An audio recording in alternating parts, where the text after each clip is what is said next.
both diffusion and osmosis involve the movement of molecules with an existing concentration gradient and do not require the use of energy. However, sometimes cells need to move molecules against a concentration gradient or to maintain a concentration gradient. For example, a plant's root cells may need to absorb nutrients from the soil water surrounding the roots. If the concentration of those nutrients is lower outside the cells and higher inside the cells, it needs to move those nutrients against a concentration gradient. And how does this occur? In order to move substances against the concentration gradient, cells use a process called active transport. It is referred to as active because it requires energy.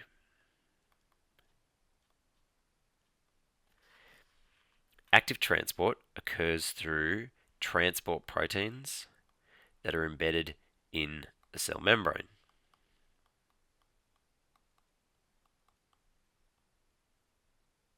Cells use active transport to move substances from where it is less concentrated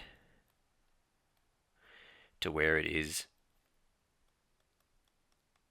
more concentrated. And it does this through the transport proteins. The energy for active transport comes from a molecule called adenosine triphosphate,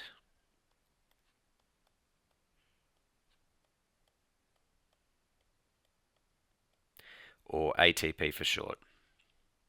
ATP is a product of cellular respiration and can be thought of as the energy molecule that cells use to perform their normal functions. ATP can be broken down into a molecule called adenosine diphosphate,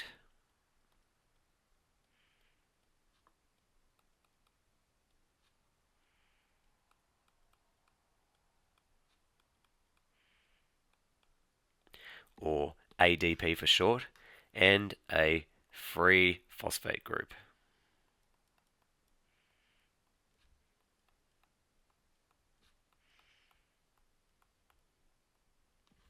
And energy is released in this process. And this energy can be used for active transport. So an example of active transport occurs after you eat a meal. Nutrients like glucose from the food you have eaten absorb into the cells lining the inside of the small intestine.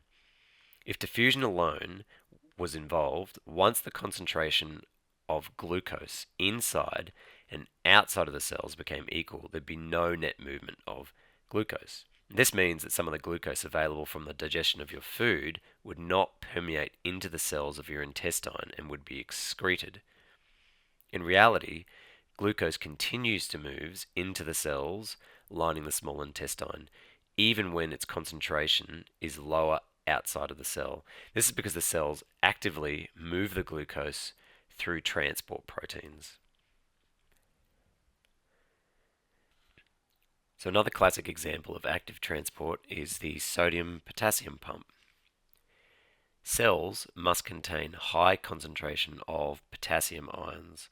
So if this is our cell membrane and this is inside the cytoplasm, these yellow squares represent the potassium ions.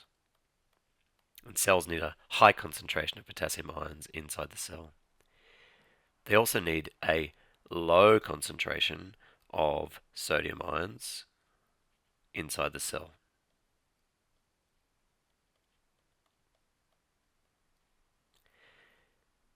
And they need this in order to perform many functions.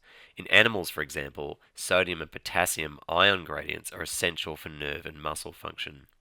The sodium-potassium pump is actually this protein which is embedded in the cell membrane, and it uses energy released in ATP to move potassium ions into the cell and sodium ions out of the cell. And in each case, the ions move from where they are less concentrated to where they are more concentrated.